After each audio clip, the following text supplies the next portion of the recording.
The black limousine pulled up to the gates of Riverside Music Academy just as the evening sun cast long shadows across the perfectly manicured lawn. Inside the car, Alexander Blackwood adjusted his expensive silk tie and checked his Rolex one more time. At 35, he was already considered one of the world's most celebrated pianists, with sold-out concerts in Vienna, Paris, and New York. His fingers, long and pale, drummed impatiently against his leather briefcase as he waited for his driver to open the door. "Remember to have the car ready by 9 sharp," Alexander said without looking at the driver. "I don't intend to stay at this small-town academy any longer than necessary." The driver nodded silently, used to his employer's cold demeanor. Alexander stepped out of the car, his Italian leather shoes clicking against the stone pathway. He looked up at the modest brick building with barely concealed disdain. Riverside Music Academy was nothing compared to the prestigious conservatories he was accustomed to visiting. But his manager had insisted this appearance would be good for his image, showing that he cared about nurturing young talent in smaller communities. The academy's main entrance buzzed with activity as students and faculty prepared for the evening's master class. Alexander strode through the doors, his presence immediately commanding attention. Conversations stopped mid-sentence as people recognized the famous pianist. He was exactly what they had expected, tall, impeccably dressed, with an air of superiority that seemed to follow him like an expensive cologne. "Mr. Blackwood, welcome to Riverside Academy." Professor Williams, the academy's director, hurried over with an eager smile. "We're so honored to have you here. Your reputation precedes you." Alexander offered a brief handshake, already scanning the room with critical eyes. The students looked nervous and underprepared. The faculty seemed competent enough, but this was clearly a far cry from the elite institutions he usually frequented. "I trust everything is prepared for the demonstration?" he asked, his voice carrying a slight accent that made everything sound more important. Of course. We have our best students ready to perform for you. I think you'll be impressed by the talent we're developing here." Alexander doubted that very much, but he nodded politely.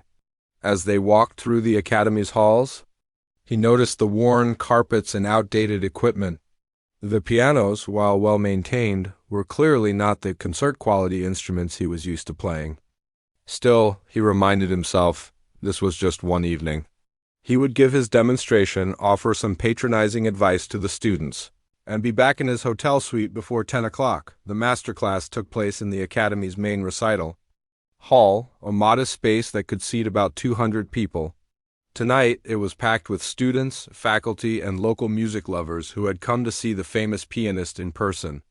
Alexander took his place at the Steinway grand piano, running his fingers over the keys with practiced precision. For the next hour, he demonstrated various techniques, his fingers dancing across the keys with mechanical perfection.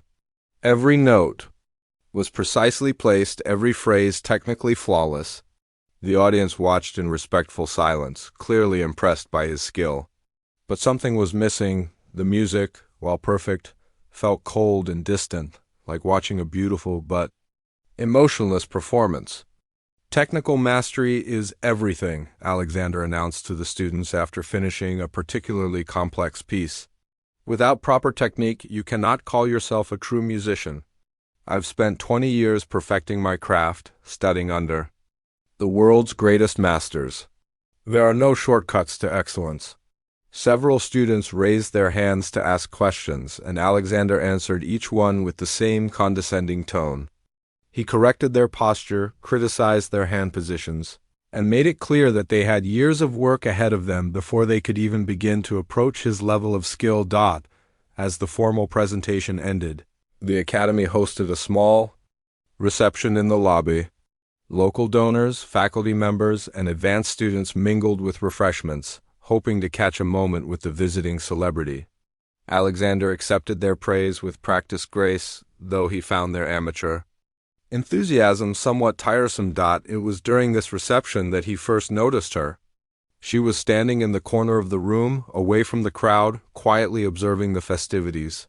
Unlike the other attendees who were dressed in their finest clothes for the occasion, she wore simple jeans and a plain sweater, her dark hair was pulled back in a practical ponytail, and she seemed to be trying to make herself invisible. What caught Alexander's attention wasn't her appearance, but her posture. She stood with the straight back and relaxed shoulders of someone who had spent years at a piano bench. Her hands, he noticed, bore the subtle calluses that came from regular practice.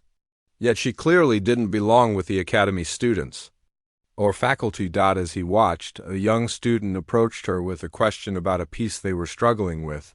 The woman listened carefully, then offered a gentle suggestion about phrasing and dynamics. Her voice was soft, but there was something in the way she spoke about the music that made Alexander lean closer to hear.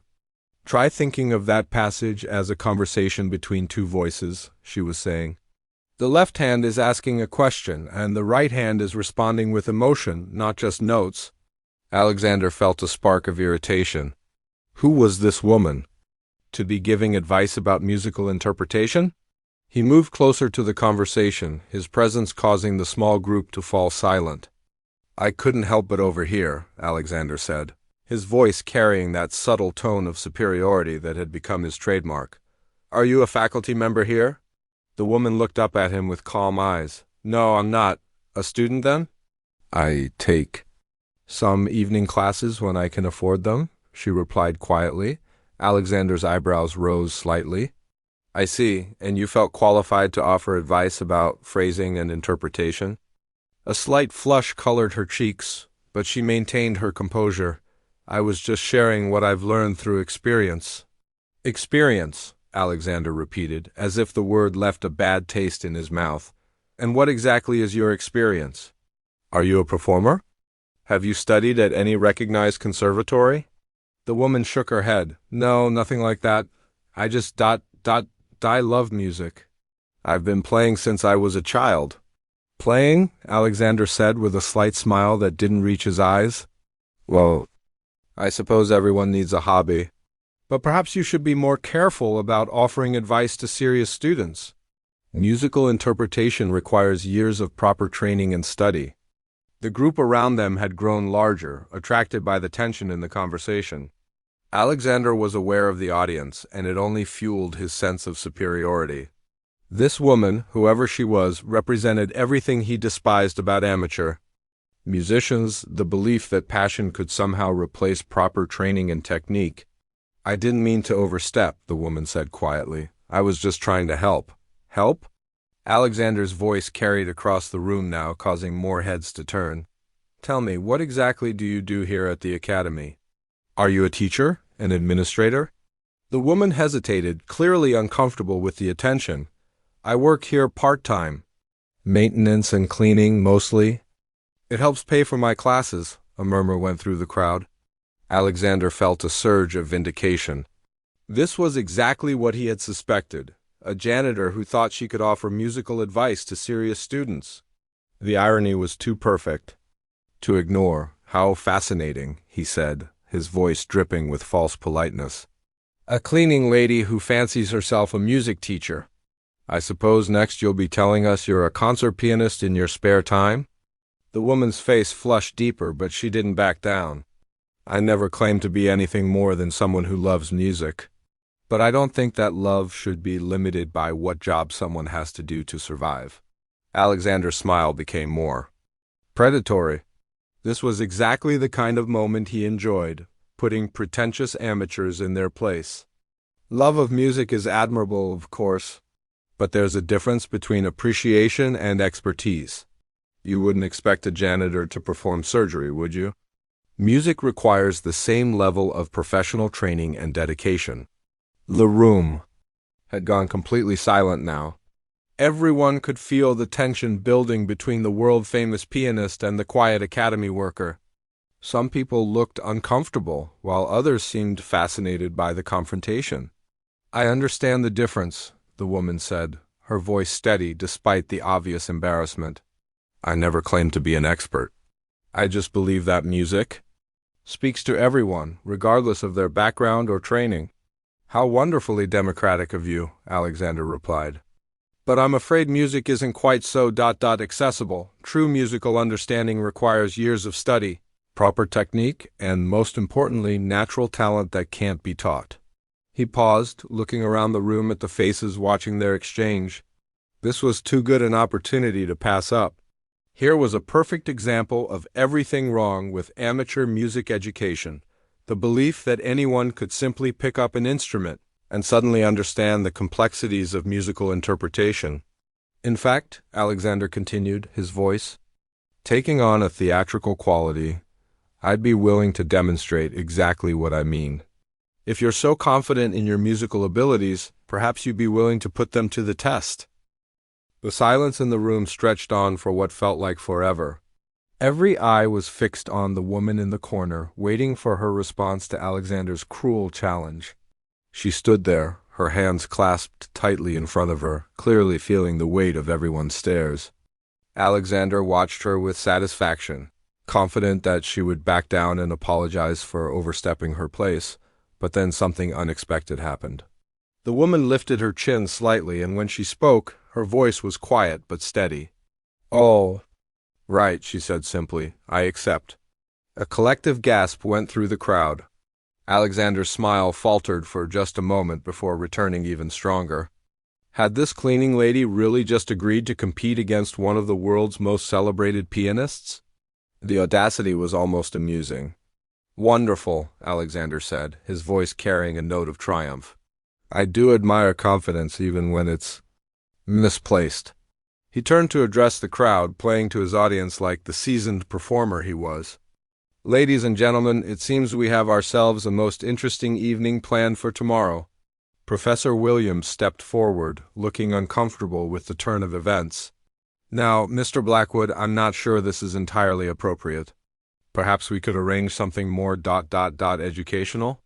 "Nonsense," Alexander waved him off. "This will be highly educational. These students need to understand the difference between amateur enthusiasm and professional excellence. What better way to demonstrate that than through direct comparison?" The woman had remained silent during this exchange, but now she spoke up. "What are the terms of this demonstration?" Alexander's eyes gleamed.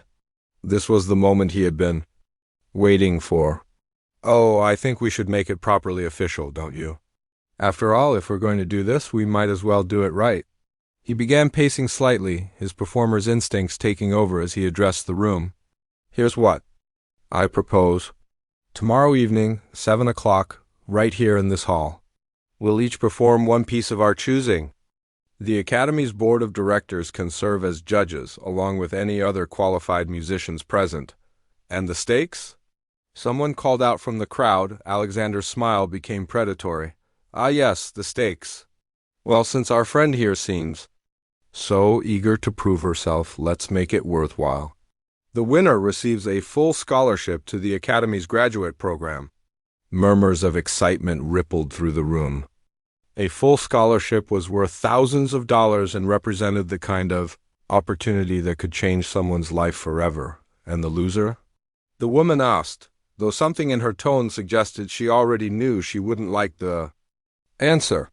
"The loser," Alexander said with theatrical flair, "agrees to never again offer musical advice to students of this academy. In fact, to make it truly meaningful, the loser would be banned from the academy premises entirely. After all, we wouldn't want any confusion about who has the authority to teach music here." The room erupted in shocked whispers. This wasn't just a friendly competition anymore, it was a high-stakes duel with life-changing consequences.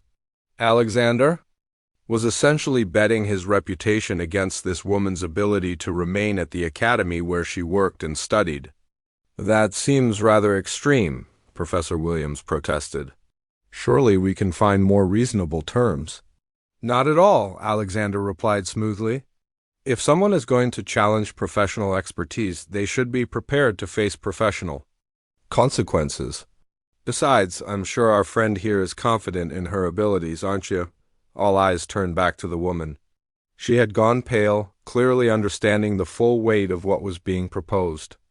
If she lost, and how could she not lose against someone of Alexander's caliber, she would lose not just her job, but her chance to continue her musical education. She began, then stopped. Alexander could see the doubt creeping into her expression. "Good, Maybe now she would come to her senses and withdraw gracefully, but then a voice spoke up from the crowd. She doesn't have to agree to those terms. It was an older woman, someone Alexander hadn't noticed before. She had silver hair and wore a simple but elegant dress. This is supposed to be a demonstration, not a punishment. Alexander turned his attention to the newcomer, slightly annoyed at the interruption. And you are? Professor Linda Chun, the woman replied calmly. I teach music theory here, and I've been watching this conversation with great interest.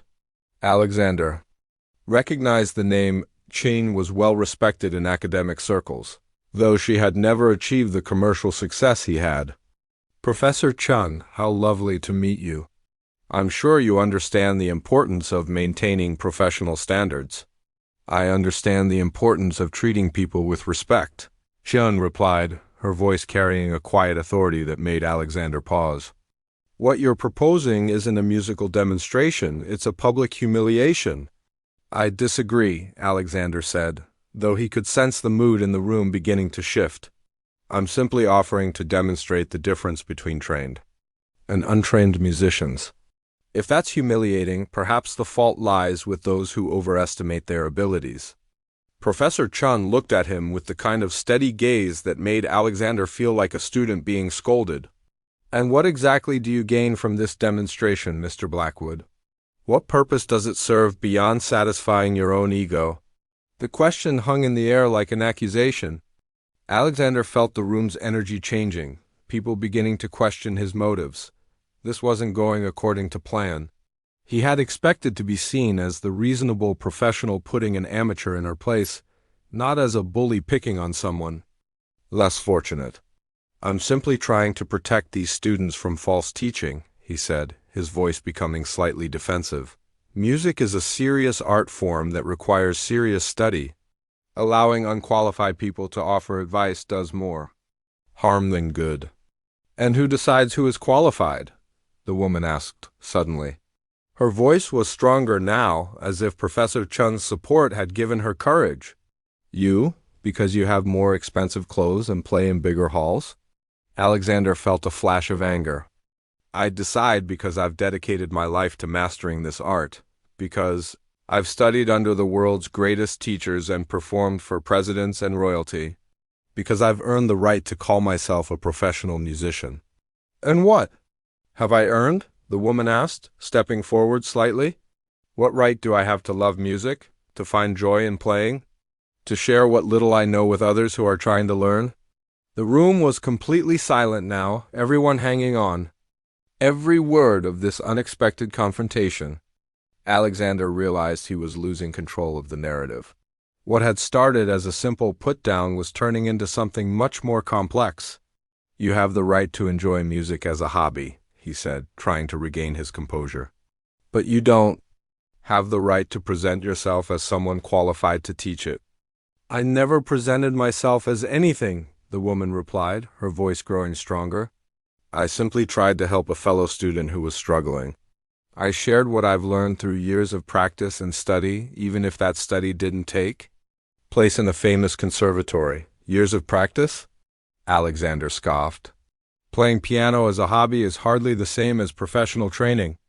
How do you know what my training has been? The woman challenged. How do you know anything about my background or my abilities? You've made assumptions based on my job and my clothes, but you've never heard me play. Alexander felt the conversation slipping away from him. This was not how things were supposed to go. He was the famous pianist, the one everyone had come to see. She was just a janitor who had overstepped her bounds. But somehow she was making him look like the unreasonable one. Fine, he said, his voice turning cold. If you want to prove yourself, then let's settle this tomorrow night. But I won't water down the terms. If you're going to challenge my expertise, you need to be prepared for the consequences.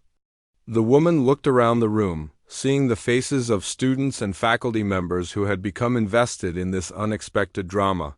Some looked sympathetic, others curious, and a few seemed almost eager to see what would happen. All right, she said finally, I accept your terms. Tomorrow night, 7 o'clock, one piece each, board of directors as judges. Winner gets the scholarship, loser leaves the academy. Alexander felt a surge of satisfaction. Finally, things were back on track. Excellent. I trust you'll choose something appropriate to your skill level, perhaps a simple children's piece. The insult was deliberate, designed to remind everyone of the vast difference between them. But the woman didn't react with anger or embarrassment. Instead, she simply nodded. I'll choose something that means something to me, she said quietly. Something that represents who I am and why I love music. How touching, Alexander replied with false sweetness.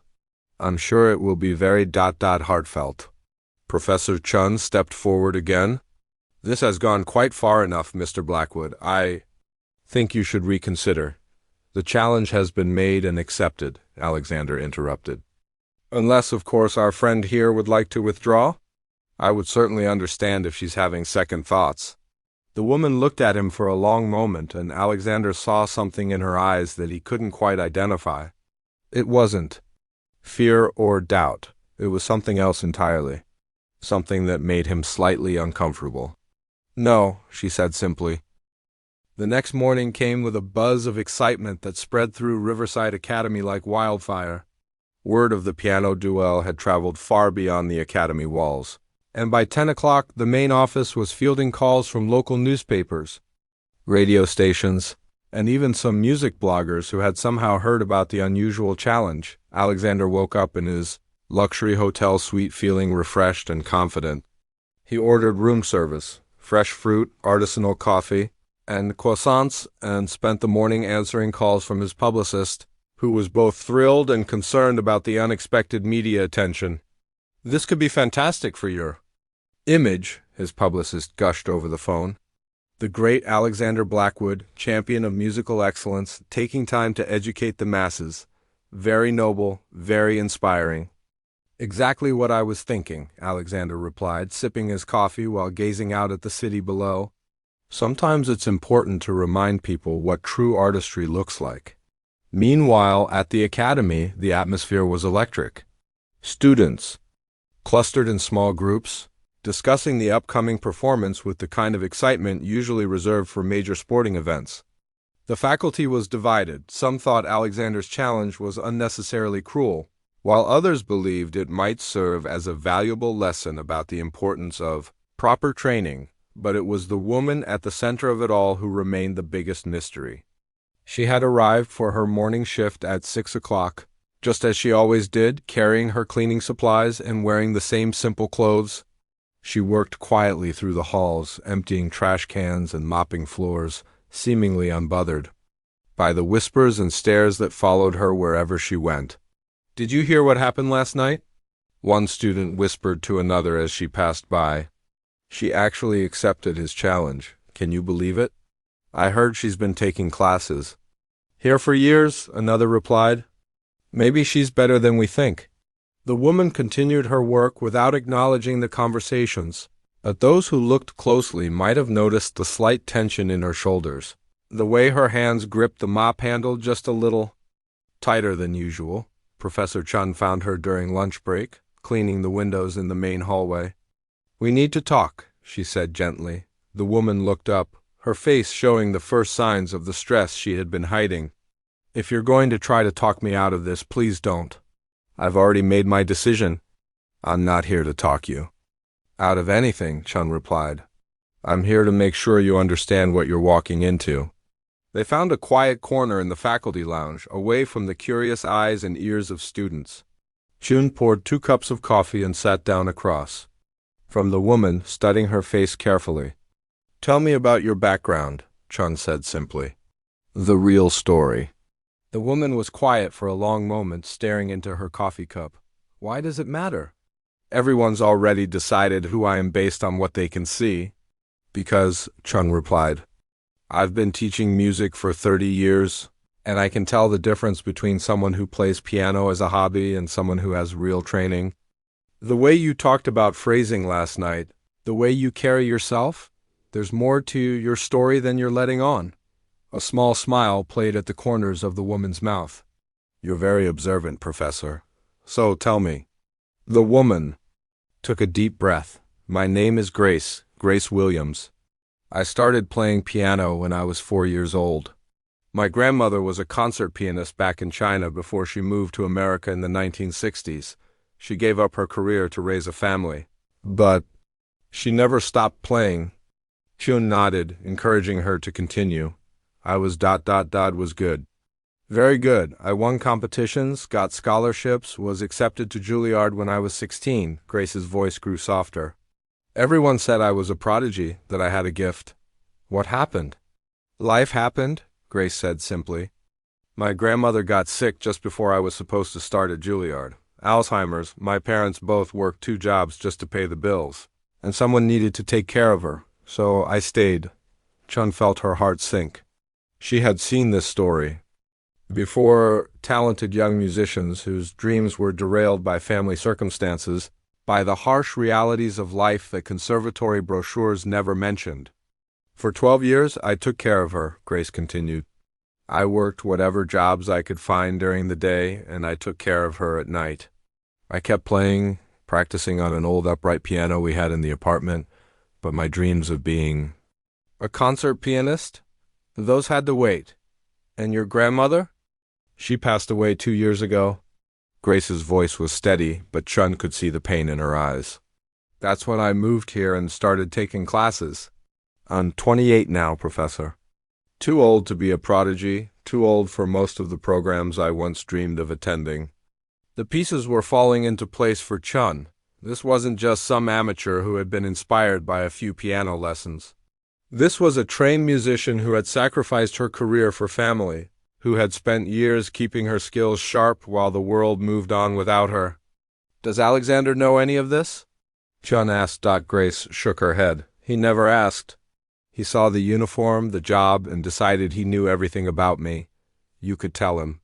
You could tell everyone. It would change how they see this whole situation. Would it? Grace asked. Would it really matter? I'm still the woman who cleans these halls. I still work 3 jobs to pay for part-time classes. Those are the facts of my life now. Chun studied her carefully. So why did you accept his challenge? You must know how risky this is. Grace was quiet for a long moment. Because he's wrong, she said finally. He's wrong about music. About what? Makes someone qualified to love it and share it. He thinks music belongs only to people like him, people with the right background, the right training, the right connections. And you're going to prove him wrong? I'm going to try? Grace looked directly at Chun. I may not win tomorrow night. He's technically perfect, and I've been away from serious playing for years. But I'm going to show him that music isn't about superiority or exclusion. It's about connection, about touching people's hearts. Chun felt a chill run down her spine. She had seen that look before, in the eyes of students who were about to attempt something extraordinary. What piece are you going to play? Chopin's Ballade No. 1 in G minor. Grace's voice was soft but determined. It was my grandmother's favorite. She used to say it told the story of every immigrant who gave up their dreams so their children could have better ones. Chun knew the piece well. It was technically demanding, emotionally complex, and absolutely beautiful when played with the right touch. It was also exactly the kind of piece that could either showcase a pianist's abilities or expose their weaknesses without mercy. That's a dangerous choice, Chun said carefully. It's not just technically difficult, it requires a level of emotional maturity that comes from real life experience. I know, Grace stood up, smoothing down her work clothes. But it's the right choice. For me and for my grandmother's memory.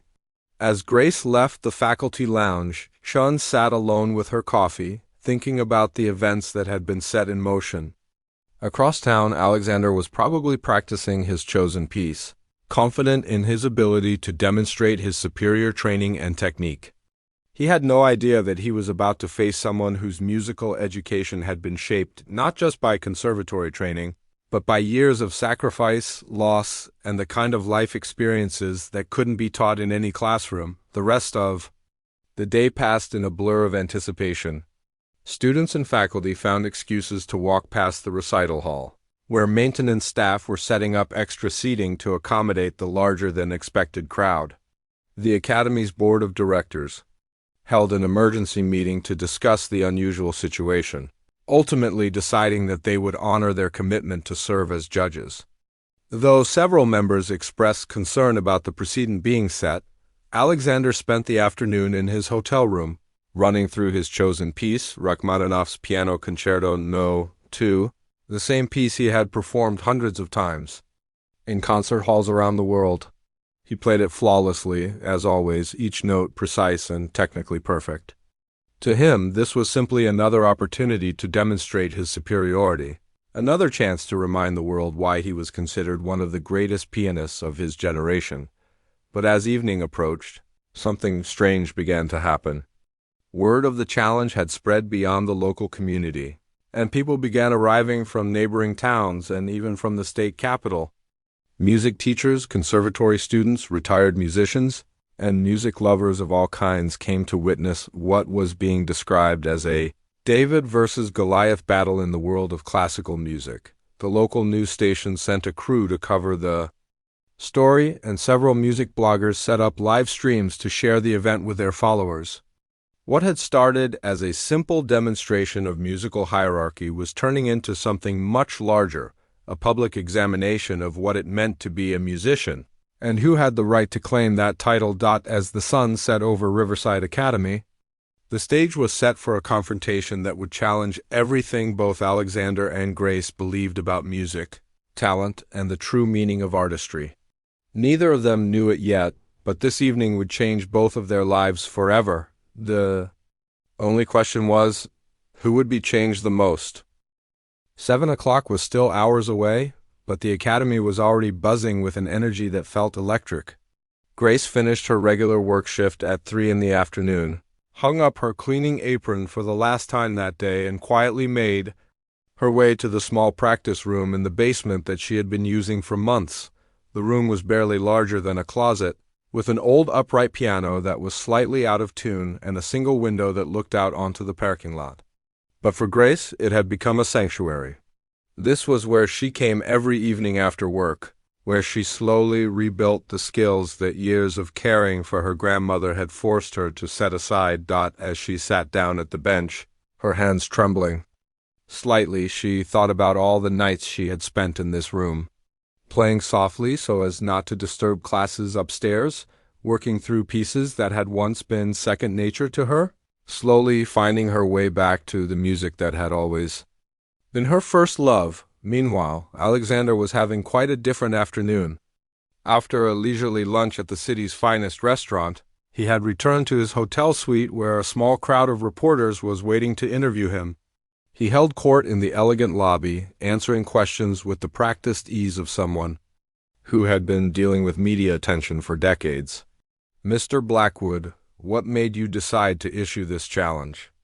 asked a young reporter from the local newspaper. Alexander smiled his most charming smile. "I believe in maintaining standards in classical music. When someone without proper training attempts to teach others, it does a disservice to the art form. Sometimes it takes a direct demonstration to illustrate the difference between professional excellence and amateur enthusiasm." "But don't you think the terms are a bit harsh?" pressed another reporter. "If this woman loses, she be banned from the academy entirely." "Music is not a democracy," Alexander replied smoothly. "Excellence requires dedication, proper training, and natural talent. If someone isn't willing to acknowledge those requirements, perhaps they shouldn't be involved in musical education at all." A blogger who had driven down from the state capitol raised her hand. "Have you heard this woman play? Do you know anything about her musical background?" Alexander waved dismissively. "I know everything I need to know. She works as a janitor and takes part-time classes." "That tells me she's an amateur who has overestimated her abilities. Tonight's demonstration will make that clear to everyone." But even as he spoke those confident words, something nagged at the back of Alexander's mind. There had been something about the way Grace carried herself, something about her posture and the way she spoke about music, that didn't quite fit his image of an untrained amateur. He pushed the thought aside. He was being ridiculous. He had met thousands of musicians in his career, and he could spot real talent from across a room, back at the academy. Word was spreading through the halls like wildfire. Students were canceling dinner plans, faculty members were rearranging their schedules, and even people who had never shown much interest in classical music were talking about the upcoming performance. "I heard she used to be really good," whispered one student to another as they passed Grace's practice room. "Like competition level good." "No way," replied her friend.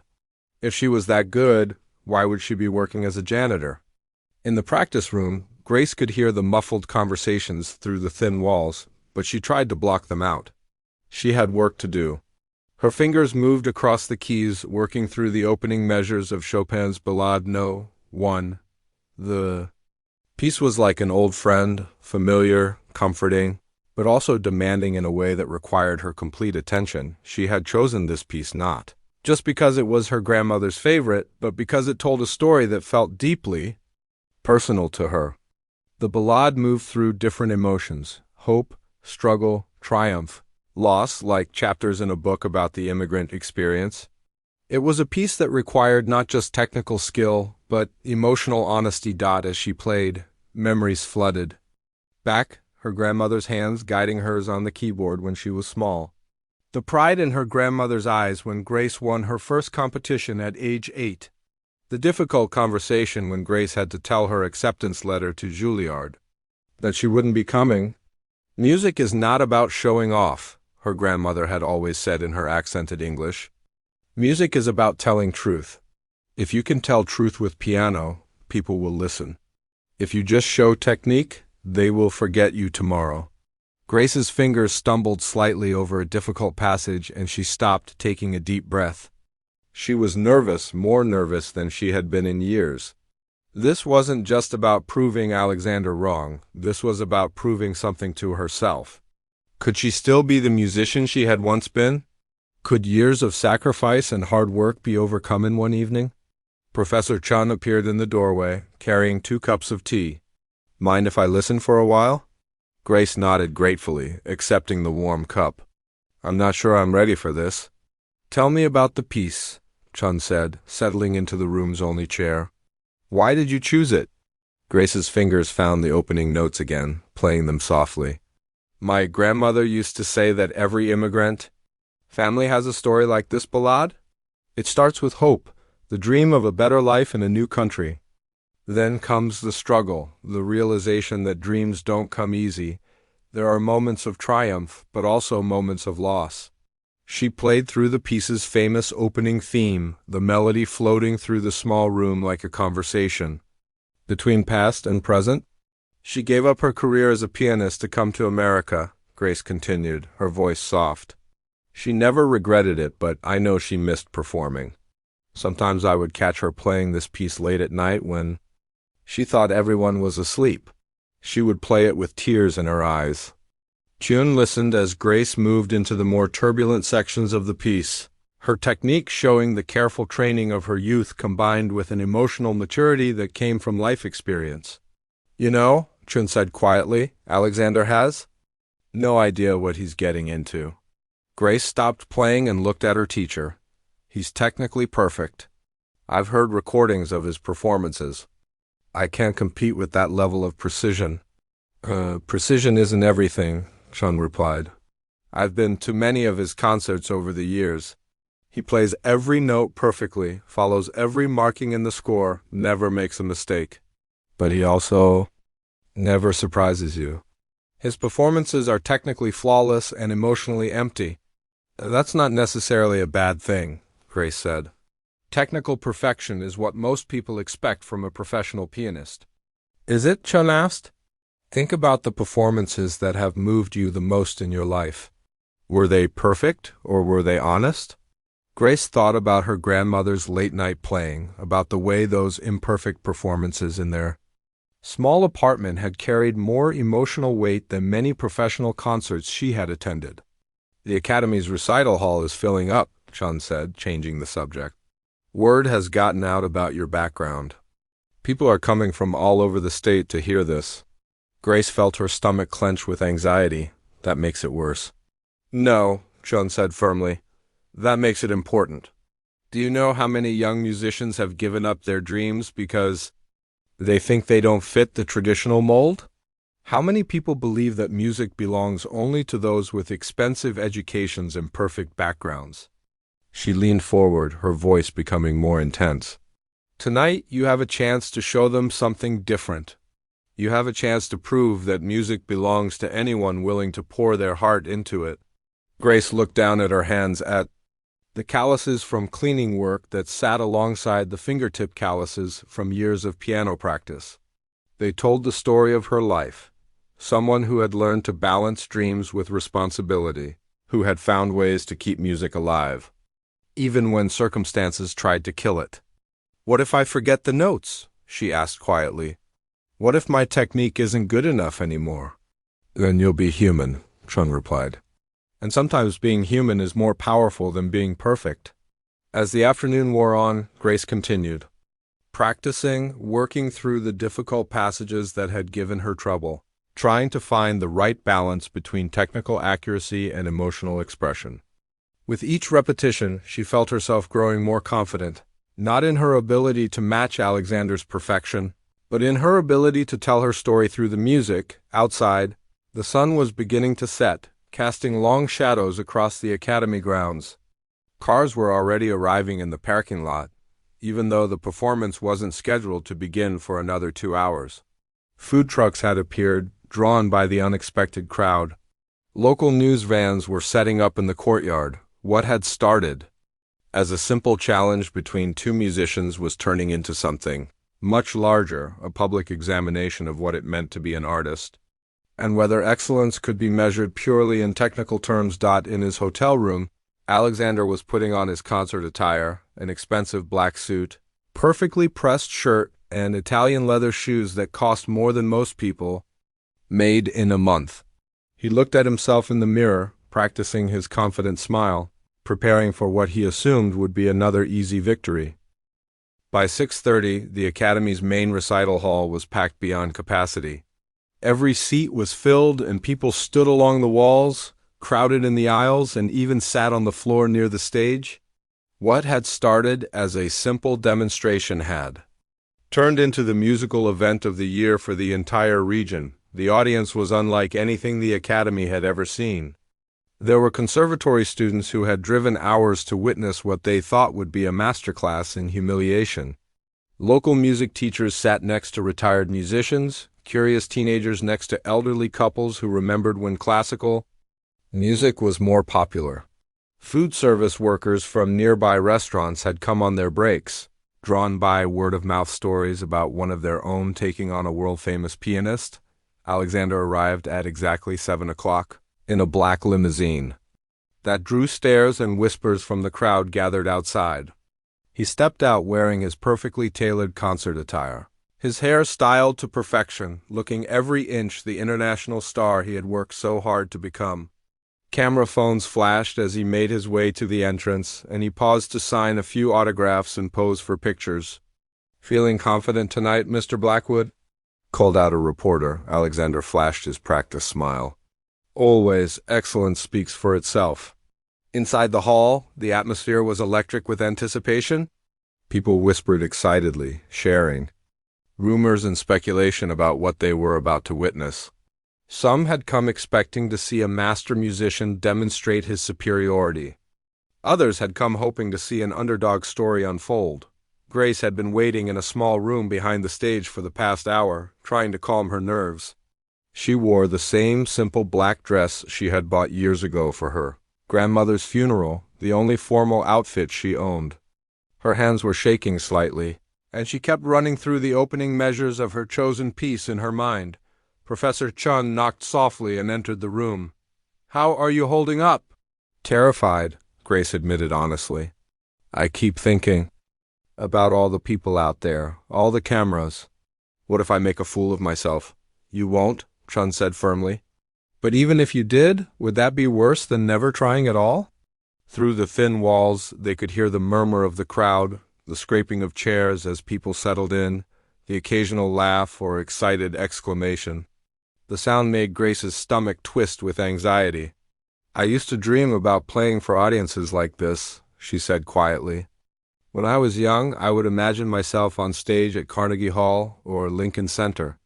I never imagined my first real performance in years would be like this.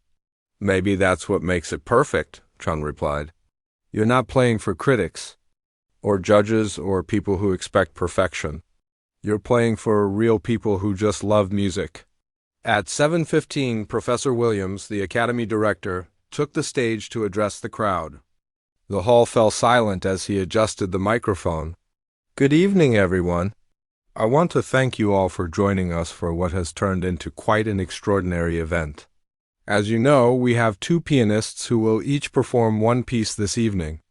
Our panel of judges consists of the Academy's board of directors, along with several visiting musicians and music educators. He gestured toward a group seated in the front row, including Chun and several other faculty members, as well as some local music professionals who had volunteered to help judge the unusual competition.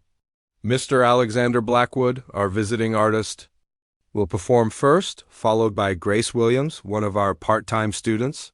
Each performer will have the stage for approximately 15 minutes. The crowd applauded politely, though Grace could hear the underlying tension in the sound. People were on edge, waiting to see what would happen when two very different worlds of music collided. Alexander made his entrance to enthusiastic applause.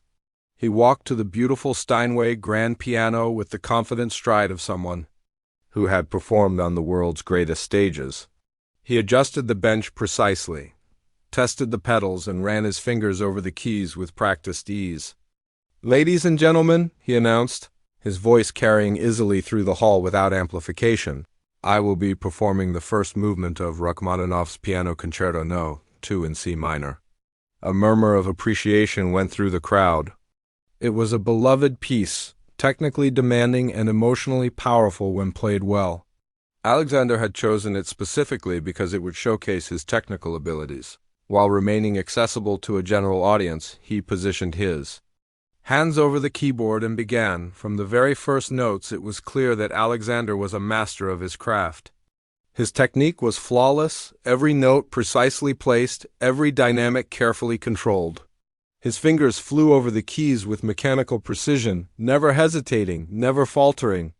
The famous melody soared through the hall with crystalline clarity. The audience listened in respectful silence, clearly impressed by the display of technical skill. Alexander's years of training were evident in every phrase, every carefully calculated gesture. He played with the confidence of someone who had performed this piece hundreds of times, who knew exactly how each passage should sound. But as the performance continued, something strange began to happen. Despite the undeniable skill on display, the music felt somehow distant, cold. Alexander played every note perfectly, but the performance lacked something essential, a sense of genuine emotion, of personal connection to the music. It was like watching a beautiful machine in operation. Impressive, certainly, but lacking the warmth and unpredictability that made music truly moving. The audience appreciated the technical mastery, but they weren't emotionally engaged in the way that great performances demanded. When Alexander finished with a flourish of perfectly executed scales and chords, the applause was enthusiastic but polite. People clapped because they recognized that they had witnessed extraordinary technical skill. But there wasn't the kind of overwhelming emotional response that truly great performances inspired. Alexander stood and bowed gracefully, his confidence unshaken. He had delivered exactly the kind of performance he had intended. Technically perfect, professionally polished, and clearly superior to anything an amateur could produce. As he walked off stage, he was already composing his victory speech. In his mind, now it was Grace's turn. She appeared at the side of the stage, and a hush fell over the crowd. In her simple black dress, with her hair pulled back in a plain ponytail, she looked like exactly what she was, a working-class woman, who had never expected to find herself on a stage like this. Some people in the audience felt a wave of sympathy. For her? After Alexander's flawless performance, what could she possibly do to compete? Others leaned forward with curiosity, wondering what had given her the courage to accept such an impossible challenge. Grace walked to the piano with quiet dignity, her head held high despite the hundreds of eyes watching her every move. She sat down at the bench and adjusted it slightly, her movements careful and deliberate. Unlike Alexander, she didn't announce her piece or address the audience directly. She simply placed her hands on the keys and closed her eyes for a moment, as if gathering herself for what was to come. When she opened her eyes and began to play, something magical happened. The opening notes of Chopin's Ballade. No, one floated through the hall like a whispered secret. Grace's touch was completely different from Alexander's, softer, more nuanced, full of subtle shadings that spoke to years of deep emotional connection with the music. From the very beginning, it was clear that this wasn't going to be just a performance. It was going to be a conversation between Grace and everyone in the room. Her playing had an intimacy that drew people in, making them feel as if they were eavesdropping on something deeply personal. The famous opening theme, simple but profound, seemed to tell the story of every dream deferred, every sacrifice made for love, every quiet moment of beauty found in the midst of struggle. Grace's fingers moved across the keys with a kind of gentle authority that spoke not just of technical training, but of a lifetime spent understanding what music could mean to the human heart. As she moved into the more complex sections of the piece, it became clear that her technique, while perhaps not as flashy as Alexander's, was more than adequate for the demands of the music. But more importantly, every note seemed to carry emotional weight. Every phrase seemed to mean something. The audience found themselves holding their breath, leaning forward in their seats, completely absorbed in the story Grace was telling through Chopin's notes. This wasn't just a display of skill, it was a window into a soul that had been shaped by loss, sacrifice, love, and an unshakable belief in the power of music to heal and inspire. Alexander, watching from the wings, felt something he had never experienced before. His confidence began to crack as he realized that he was witnessing something he had never learned how to create, music that spoke directly to the heart. Performance that transcended technical excellence to become something approaching art. For the first time in his career, Alexander Blackwood began to understand the difference between playing notes perfectly and making music that mattered. As Grace continued playing Chopin's Ballade, something extraordinary began happening in the concert hall. The audience, which had listened politely to Alexander's technical display, was now completely captivated. People who had come expecting to witness a one-sided demonstration found themselves drawn into a musical experience unlike anything they had ever heard. The piece moved through its different sections like chapters in a deeply personal story. Grace's hands danced across the keys with a combination of precision and emotion that spoke to something beyond mere training. When she reached the lyrical second theme, her playing became so tender and expressive that several people in the audience felt tears forming in their eyes. In the front row, an elderly woman who had taught piano for 50 years leaned forward, her mouth slightly open in amazement. She had heard this piece performed by world-class pianists, but never with this level of emotional honesty. Grace wasn't just playing the notes, she was living them, breathing them, making them part of her own story. Alexander stood frozen in the wings, watching Grace's performance with growing disbelief. He had expected her to struggle with the technical demands of the piece, to make the kind of amateur mistakes that would clearly demonstrate the gap between professional and amateur musicians. Instead, he was witnessing something that challenged everything he thought he knew about musical excellence. Grace's technique wasn't as polished as his own. Her left hand occasionally rushed slightly in the more complex passages, and her pedaling wasn't always perfectly clean. But somehow, these small imperfections only made her performance more human, more real. She played like someone who understood that music wasn't about showing off, but about communicating something essential about the human experience. As the piece moved into its stormy middle section, Grace's playing became more passionate, her whole body moving with the music. She leaned into the dramatic passages with an intensity that came from somewhere deep inside her, somewhere that years of caring for her grandmother and working multiple jobs had taught her about struggle and perseverance. The audience was completely silent now, hanging on every note. A teenage girl in the third row, who had come skeptically expecting to see a cleaning lady embarrass herself, found herself completely absorbed in the music. She had never understood what her piano teacher meant when she talked about musical expression, but now she was hearing it, feeling it in her chest like a physical force behind the girl. A construction worker who had wandered in out of curiosity discovered that his eyes were wet. He didn't understand classical music, had never been to a concert before, but Grace's playing spoke to something universal, the story of ordinary people who carried extraordinary dreams, who found beauty in the midst of difficult lives. Alexander felt something cracking inside his chest as he watched Grace navigate the piece's most challenging passages. She approached each difficult section not with the mechanical precision he was known for, but with a kind of musical intelligence that seemed to understand exactly what each phrase needed to say. When she reached the famous virtuosic passages that typically served as showcases for technical brilliance, she played them not to impress, but to serve the emotional narrative of the piece. Professor Chun, sitting with the other judges, found herself fighting back tears. She had heard Grace practice this piece in the small basement room, but here on stage, with the pressure of the moment and the energy of the audience, Grace was reaching heights that even Chun hadn't expected. This wasn't just good playing. This was the kind of musical communication that reminded people why they had fallen in love with music in the first place. The piece built toward its climactic return of the opening theme, now transformed by everything that had come before. Grace's playing had taken the audience on a complete emotional journey, from the gentle hope of the opening, through struggle and turbulence, to this moment of hard-won wisdom and acceptance. As she played those familiar notes again, now deepened by context and experience, the transformation was complete. What had begun as a simple melody had become something profound, a musical representation of how life changes us, how we return to our starting points forever changed by our experiences.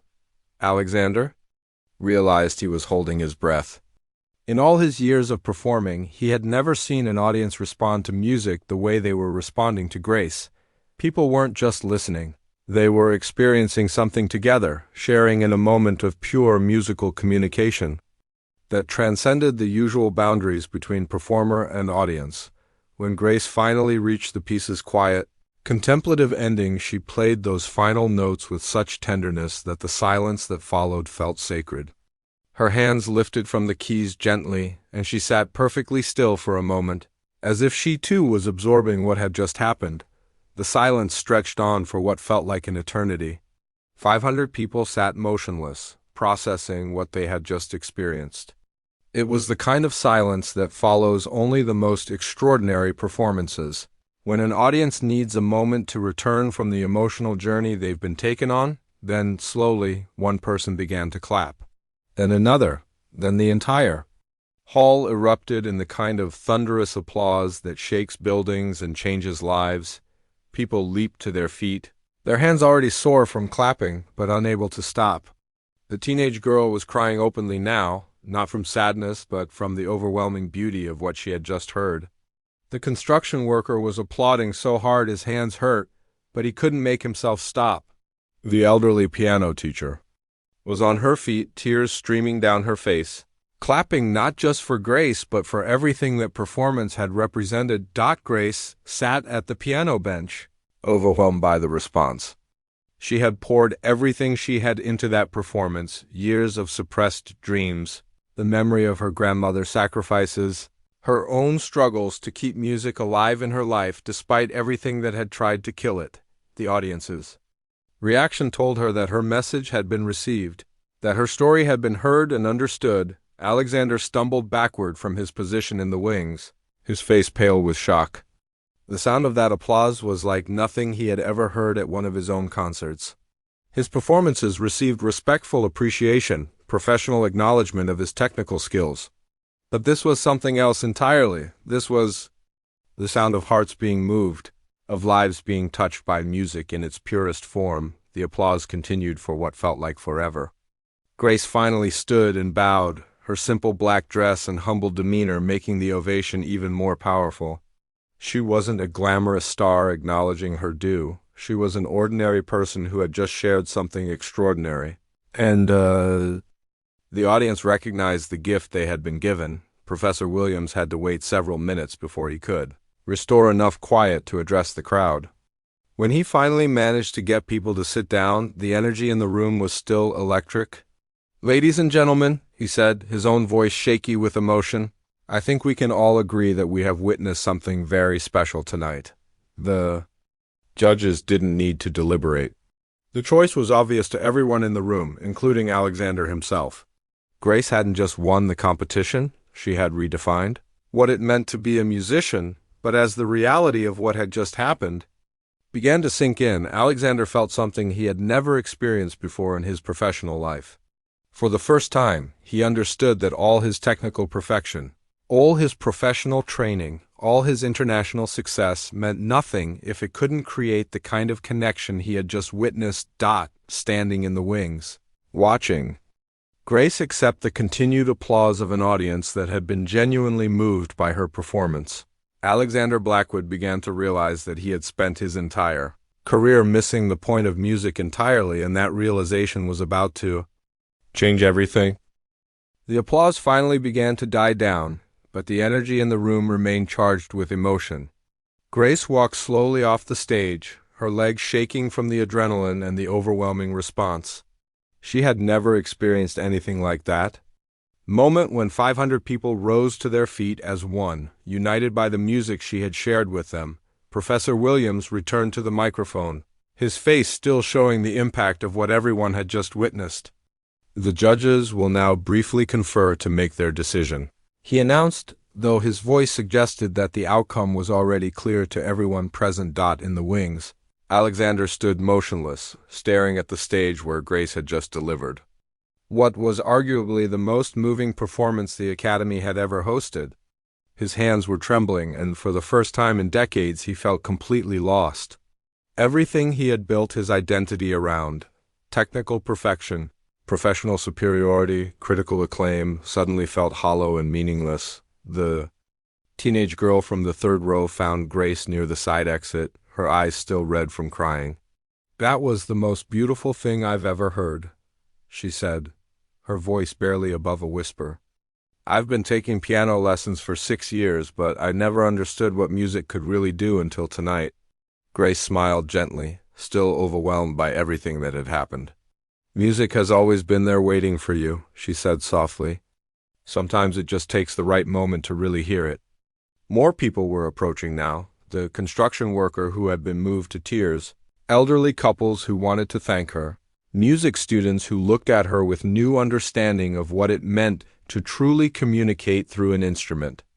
Each person seemed to have been touched by something different in her performance, but they all shared the same sense of having experienced something profound. Meanwhile, the judges were having the shortest deliberation in the Academy's history. Professor Chun looked around the table at her colleagues, all of whom wore expressions of amazement and certainty. "I think we're all in agreement," she said simply. "Absolutely," replied Dr. Martinez, the board president. "I've been coming to concerts for 40 years, and I've never seen an audience respond like that. The choice is obvious." "It's not even close," added Professor Thompson from the music theory department. "Technical skill is important, but what we just witnessed was music in its purest form." Back on stage, Professor Williams was preparing to announce the decision when Alexander suddenly appeared beside him. The famous pianist looked pale and shaken, his usual confidence completely gone. "May I say something?" Alexander asked, his voice barely audible through the microphone. The audience fell silent, surprised by his unexpected return to the stage. Alexander stood at the podium for a moment, struggling to find words for feelings he had never experienced. He began, then stopped, overwhelmed by the magnitude of what he needed to say. "I need to apologize. To Grace, to all of you, and to music itself." The hall was so quiet that people could hear their own heartbeats. Alexander's admission was completely unexpected, and everyone leaned forward to hear what the world-famous pianist would say next. "I came here tonight thinking I was going to teach a lesson about musical excellence," Alexander continued, his voice growing stronger, but filled with emotion. "I thought I understood what it meant to be a musician. I thought technical perfection was the highest goal, that proper training and professional recognition were what separated real musicians from amateurs. He paused, looking out at the audience that had been so moved by Grace's performance. I was wrong, completely, utterly wrong. A murmur went through the crowd. This was not what anyone had expected from the arrogant pianist who had issued such a cruel challenge just 24 hours earlier. What I heard tonight, Alexander said, his voice beginning to crack with emotion, was not just superior to my own performance. It was everything I thought I was, but never actually achieved. Grace didn't just play music, she became music. She showed me what I've been missing my entire career. In the audience, people exchanged amazed glances. The transformation they were witnessing was as dramatic as the performance that had caused it. I have spent 20 years perfecting my technique. Alexander continued. I can play any piece flawlessly. I have performed in the world's greatest concert halls, received standing ovations from critics and celebrities. But tonight I realized that I have never once moved an audience the way Grace just moved all of you. His voice broke completely then, and he had to pause to collect himself. When he continued, tears were visible on his cheeks. I challenged Grace because I thought she was presumptuous, because I believed that music belonged only to people like me, people with the right education, the right background, the right connections. But music doesn't belong to people like me. Music belongs to people like Grace, people who understand that it's not about showing off or proving superiority. It's about touching hearts, sharing truth, connecting with other human beings. The audience was completely silent, witnessing what felt like a public transformation. Alexander wiped his eyes and looked directly toward where Grace was standing at the side of the hall. Grace, you don't need to accept my apology, and you certainly don't need my validation. But I want everyone here to know that what you did tonight was not just better than anything I could do, it was better than anything I've ever heard any professional musician do. You reminded us all why music exists in the first place. He turned back to the audience, his composure finally returning somewhat. I withdraw from this competition. Grace has already won, not just this challenge, but the respect and admiration of everyone who heard her play. She has earned something I've been chasing my whole career without ever really understanding what it was. Alexander stepped away from the microphone and walked directly to Grace, who was still standing near the side exit, surrounded by admirers. The crowd parted as he approached, everyone watching this unprecedented moment. Grace, he said when he reached her, his voice quiet but clear enough for nearby people to hear, I am deeply sorry for the way I treated you. You are a far better musician than I am, and a far better person than I've been. If you'll let me, I would be honored to learn from you. Grace looked at him for a long moment, seeing not the arrogant performer who had humiliated her the night before, but a fellow musician who had just experienced a profound awakening. Her response was simple and gracious. Music is big enough for all of us, she said gently. There's no need for apologies between people who love it. The audience erupted in another round of applause, this time for both pianists, for Grace's grace and humility, and for Alexander's courage in admitting his mistakes and changing his perspective so completely. Professor Williams returned to the microphone to make the official announcement, though by now it was purely ceremonial. The judges are unanimous in their decision. Grace Williams is awarded the full scholarship to our graduate program. The applause that followed was warm and sustained, but it felt like a celebration rather than a victory. People weren't just celebrating Grace's win, they were celebrating the transformation they had all witnessed. The reminder of what music could be when it came from the heart rather than the ego.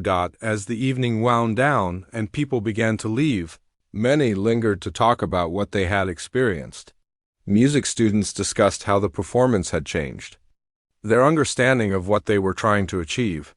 Local residents who had never paid much attention to classical music found themselves curious about learning more. Alexander stayed until the very end, watching as Grace graciously accepted congratulations and answered questions from aspiring musicians.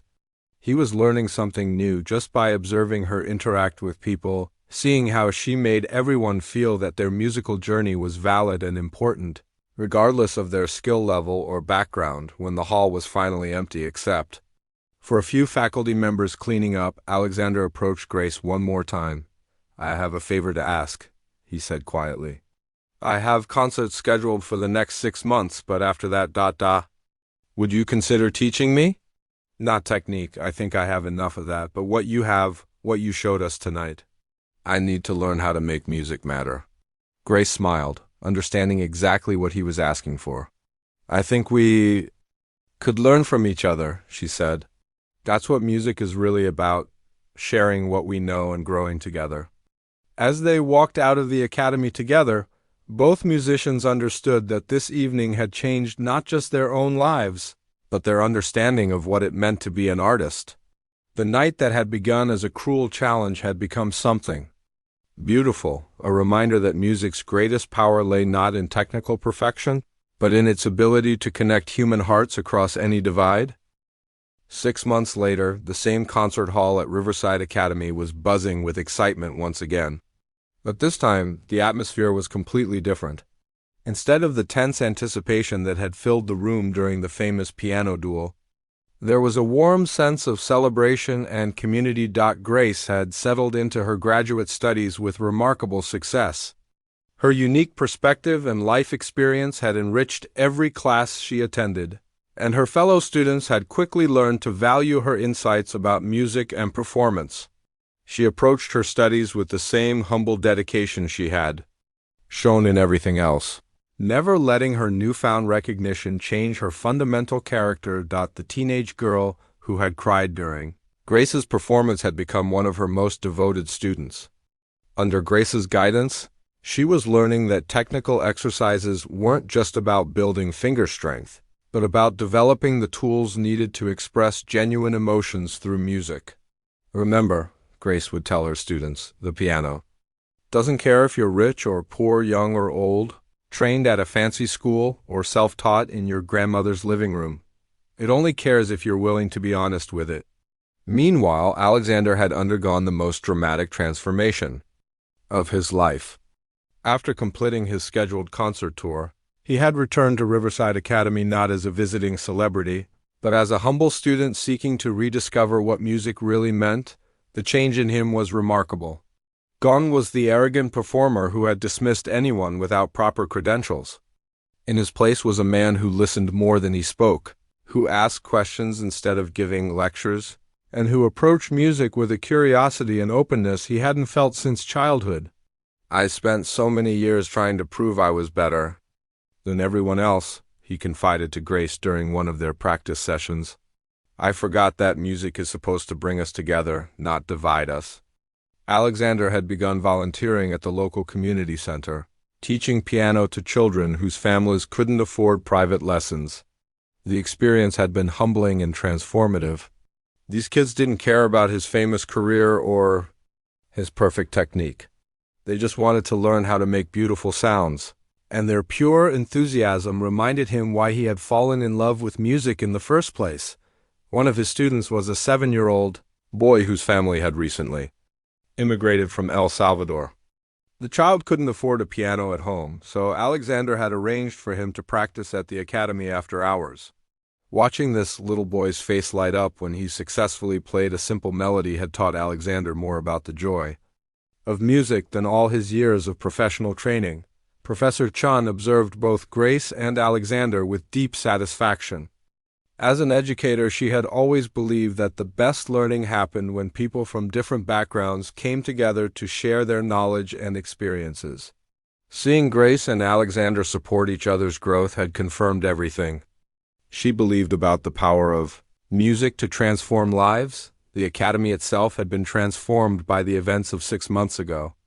The story of the piano duel had spread far beyond the local community, inspiring musicians and music lovers around the world. The academy had received donations that allowed them to expand their scholarship program and applications from potential students had tripled. More importantly, the culture of the academy had changed. Students and faculty approached music with a new understanding of what it meant to be an artist. Technical excellence was still valued, but it was no longer seen as the ultimate goal. Instead, people focused on developing their ability to communicate, to connect, to touch hearts through their performances. Tonight's concert was the culmination of all these changes. Grace and Alexander had spent weeks preparing a joint performance that would showcase not just their individual growth, but the musical partnership that had developed between them. As the audience filed into the hall, the energy was completely different from that tense evening 6 months ago. Families came together, music students sat next to retirees, and there was a sense of community that made everyone feel welcome. The construction worker who had been moved to tears by Grace's original performance was there with his whole family, eager to share the experience that had changed his appreciation for music. The teenage girl who had become Grace's student was in the front row with her parents, who had been amazed by their daughter's transformation.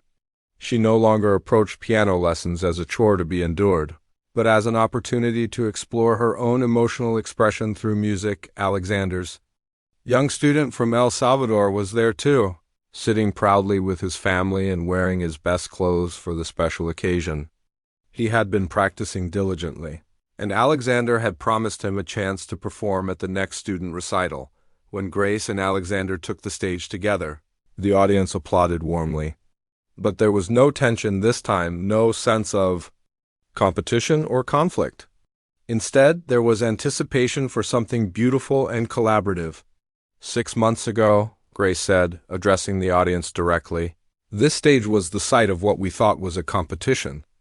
Tonight, we want to share with you what we've learned since then. That music is not about winning or losing, but about growing and sharing and connecting with each other. Alexander nodded, his demeanor completely different from the arrogant performer who had challenged Grace so cruelly. We've prepared a piece that represents our journey together, he said. It's an arrangement we created collaboratively, combining elements that showcase both our strengths while serving the music itself. They had chosen to perform a four-hand arrangement of Schubert's Ave Maria, a piece that required both technical skill and deep emotional sensitivity. But more than that, it demanded the kind of musical communication and trust that could only develop between performers who truly respected each other. As they began to play, it became immediately clear that something magical was happening. Grace's gift for emotional expression had influenced Alexander's playing, making it warmer and more human than his previous mechanical perfection. Meanwhile, Alexander's technical expertise had helped Grace refine her skills, giving her the tools to express her musical ideas with even greater clarity. But the most remarkable thing about their performance was how they listened to each other. Each phrase was a conversation, each musical gesture a response to what the other had just played. They had learned to subordinate their individual egos to serve the greater good of the music itself. The audience was transfixed. This wasn't just a piano duet. It was a demonstration of what could happen when people put aside their differences and worked together toward a common goal. The music flowed between the two pianists like a living thing, growing and developing in ways that neither could have achieved alone. When they reached the piece's climactic moment, Grace and Alexander played with such perfect unity that it was impossible to tell where one musician ended and the other began. They had become a single musical voice, expressing something greater than either could have achieved individually.